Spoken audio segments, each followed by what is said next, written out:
A while ago, I came across this product from Meyer Woodworking. I think they call it their dust collection shaker, but it's basically a vibrator that shakes your dust collection filter and basically gets all that fine dust out of it to clean it. And the moment I saw it, like the only thought I had was like, genius.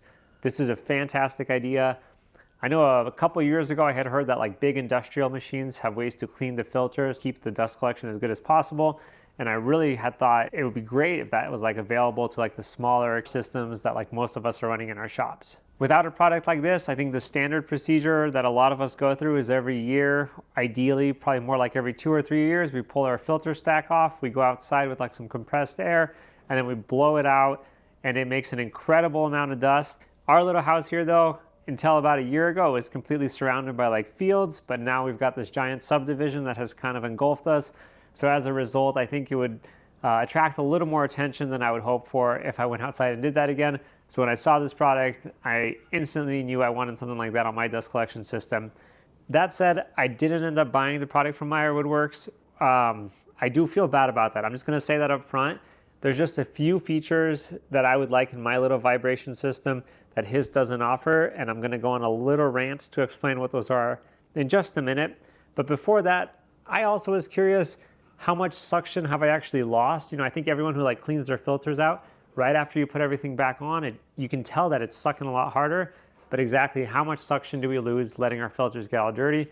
So we're gonna take a few measurements up front here just to kind of see what our baseline is. And then after we clean the filter stack, you know, hopefully all of this works out and we actually get it clean, then I'll take those measurements again and see where we're at. So there's 3 measurements I'm interested in, basically air velocity, then what pressure we're pulling, and then also just how loud it is in the shop.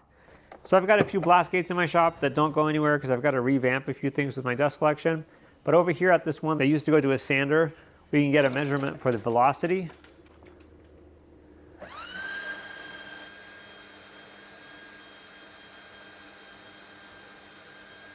And then at this little flexi thing that used to service my drill press, we can get a pressure measurement.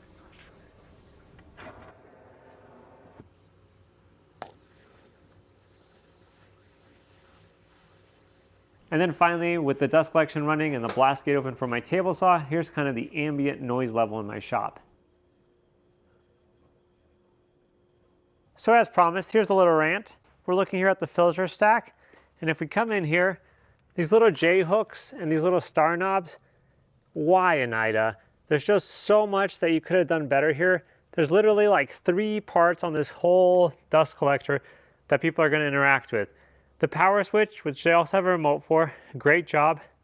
This part, to get all the wood shavings out, that works fine. That's like an industry standard, you know, with this kind of lock mechanism around the barrel. That works fine. And then this is just garbage. These visually, they're like so misaligned. They're so crooked.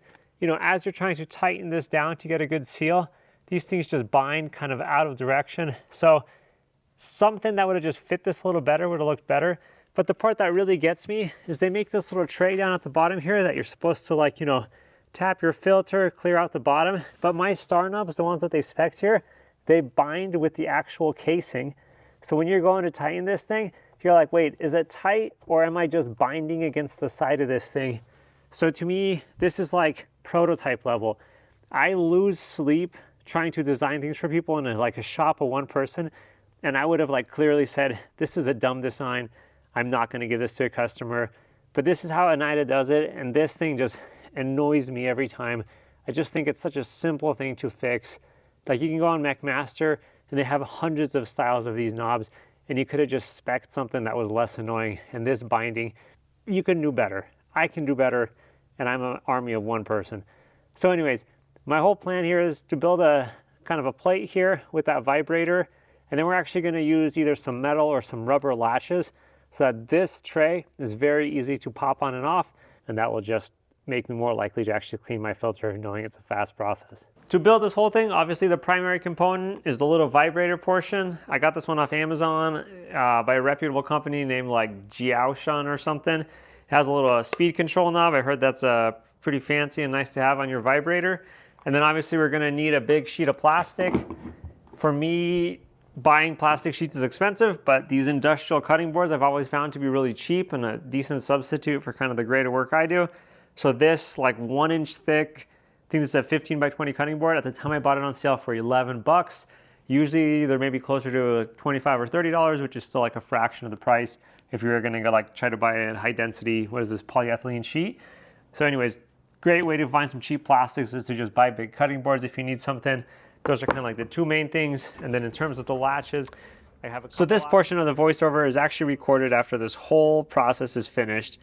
And this young, naive guy you're watching here make this part, he doesn't yet know what ups and downs are gonna happen.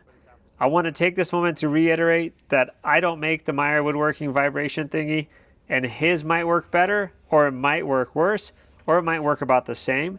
And when I was filming this part, I thought this video was a slam dunk and it was just gonna be smooth sailing.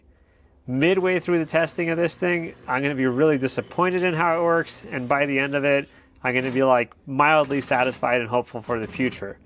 But that's the one thing I wanna say up front here is this video, I didn't know how it was gonna turn out, which happens with a lot of my videos. And I haven't actually seen anybody else actually try to collect any numbers at all about how well these little vibration things are working. So perhaps these are just realistic results. And since no one else gathered data, I just had this illusion that maybe I was gonna have perfect results.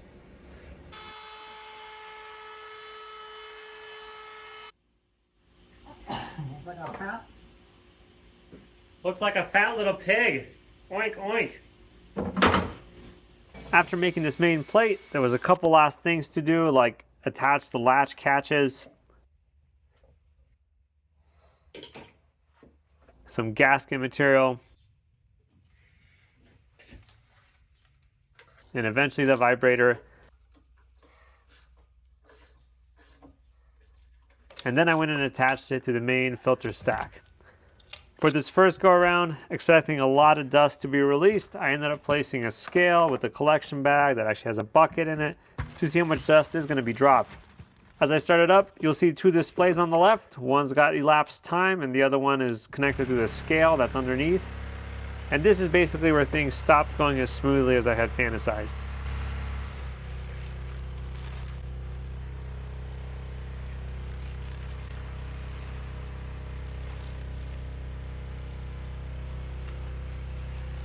After running for about 10 minutes, not even a pound of dust had been dropped. There's a funny video frame issue going on here. The filter is actually moving at 3,600 RPMs, or 60 hertz, like 60 times per second. But with the frame rate, it looks like it is just bobbing in like this slow motion up and down. But trust me, it's got a pretty like tooth rattling speed going to it. My first thought was maybe the speed controller actually had an issue here. Maybe it was like keeping this thing from having full power. So I did a little bit of investigation and it was actually consuming just under 0.7 amps. This was actually already higher than I expected to see because the plate on this thing, like the info plate, says it should only be consuming a quarter of an amp. I was kind of scratching my head and I resorted to doing what Anita recommends, which is like tapping the canisters on the side. I had tried this previously in my life and it just doesn't really seem to do anything. But actually with the vibrator going at the same time, this actually had pretty good results. Pretty quickly, I got the amount of collected dust up over 3 pounds, and by doing more tapping down the line, this number will be at 4.4 pounds before we remove the filter stack. This much weight is actually about half of a 5-gallon bucket. As my diagnosis kind of continued, I decided to bypass the speed controller just to see if that would get me a little more oomph, and it did get me up to a little bit over 0.7 amps consumed, but this was like not a significant number. It wasn't like just suddenly spewing dust a lot better. With a little more beating, reality struck. I mean, there's actually a lot of dust in that bucket. So not very dense dust. But if I tap this, there's a lot more dust in that filter. So, it's not what I wanted to see. I decided to let this thing run because I still had to finish the latch system on the little bottom canister. For that, I decided to use these goofy looking bike straps that I've actually used for a few projects in my life. I don't know what they're actually used for on a bike or a bike rack, but they have a really nice elastic feel to them, so I think they're really good for making little latch pieces. A few holes drilled later, using some nuts and some washers, I had this thing all ready to go. And just a word of warning, I'm glad I caught this beforehand, but you can't just align the old bolt holes together because then you'll have some interference issues, so you kind of got to clock that bottom black plate apart from the new like vibrator plate you made. This will all make sense if you're making one of these yourself. just kind of check for any interference before you go and start drilling holes.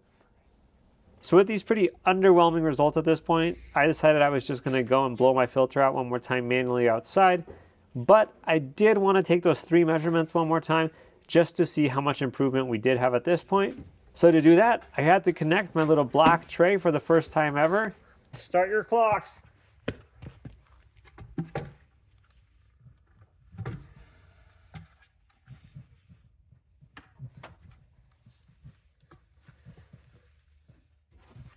Hard to get my hand in here. And I was psyched. That was fast. For reference, I did time myself removing the tray at the whole start of this thing, still using those star knobs, and it took me more than a minute to get it off initially, so this was a huge improvement.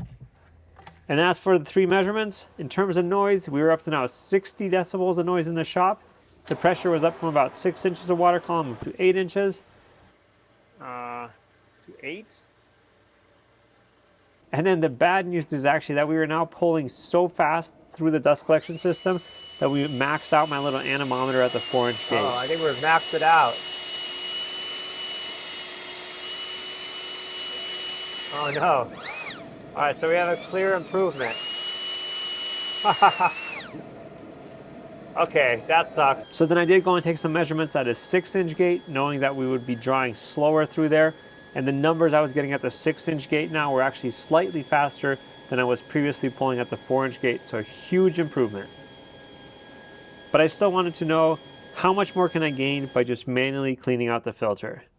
Weighing the filter stack before the blowout, I was at 13.72 pounds. And thankfully it was windy today because that really helps to kind of disperse the dust very quickly instead of having this giant cloud around you. And I definitely did notice doing this that it was less dusty than I remember it, so I could tell that some of the dust clearly had already been removed by the vibrator. All right, got the filter cleaned out. Ripped a little bit of a gasket, we'll replace in a second, but for the weight, 12.18. So about 1.5 pounds lost on top of the what's in that bag there.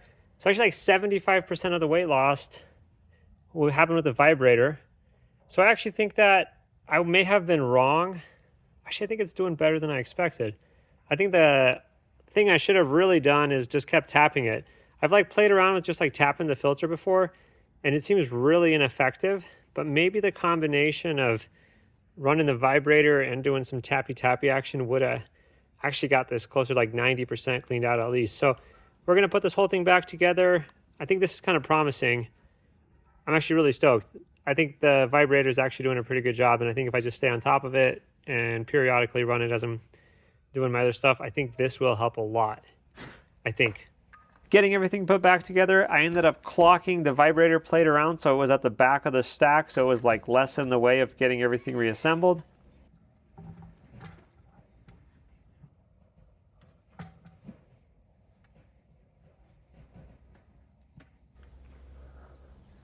And then time to take one more round of measurements. We were now up to 66 decibels. In terms of suction pressure, we were up to almost 10 inches of water column. And in terms of velocity at that 6-inch gate, another substantial improvement. I decided not to put the speed controller back and just make that little box into a switch. So using a file, I made that round hole into a little rectangular hole so I could push this little switch through and have an easy way to turn this thing on and off. Oh boy. And at this point, I'm calling it done. It ain't pretty, but shop projects. I just went through the footage to try to get some actual values for what was happening with our dust collection in terms of like velocity, pressure, and noise as we were cleaning the filter stack. And let's just quickly cover those values.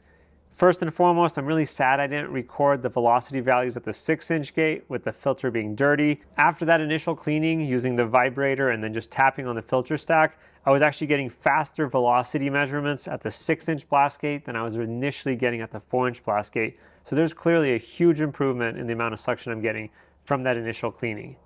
That second cleaning then, where I actually removed the filter stack, went outside to blow it out, it again improved my measurements even more. From like a pressure perspective, it kind of seems like the initial cleaning got me about halfway to my final like pressure. But that said, velocity and pressure are not 100% related, and it's at the 4-inch gate, so it is really sad I don't have that 6-inch measurement at the initial. From a noise perspective, we're at 66 decibels now, which with my little sound booth is still fantastic. But you know, it is considerably louder in here with my dust collection running now. It is a shop though, I expect it to be loud, but that was just something, a curiosity of mine was how much louder it is here once the filtration is cleaned out. Moving forward, having these values for how my dust collection was performing when the filter was clean is gonna be really helpful. I think every time I'm in that little booth with the dust collector, I'm gonna try to run the vibrator, and I hope by just like not letting things get that caked, we're gonna be able to stay pretty close to these values. If I really deviate from these values, I'll like pin a comment that it's not working that great, and I'll kind of try to leave a comment as to how it's working going down the road. And then just to close out, I want to reiterate, I think if you value your time at all, I think the product that Myers Woodworking is selling is a great value. I think it's just a good way to go. For me, I decided to go DIY because I was really annoyed by those Oneida brackets, and that is a victory there. I feel like the system I've got now makes this happen in like seconds instead of what felt like a really long and kind of annoying process. So I am glad that that little modification worked. I think will help me to stay on top of actually getting that little bin on and off more often to get rid of all that really fine particulate dust. But I gotta say, buy his product. It may work even better if he had done any trial and error. He may have gone with a different vibration motor, different thicknesses of plastics, are all things that you could modify to maybe make this work better. And I think that's about it. Thank you so much as always for watching. This was a fun little experiment for me. Ended up eating up quite a bit of time because it wasn't quite as cut and dry this morning as I expected. But once again, thank you everybody, and I'll see you guys next time.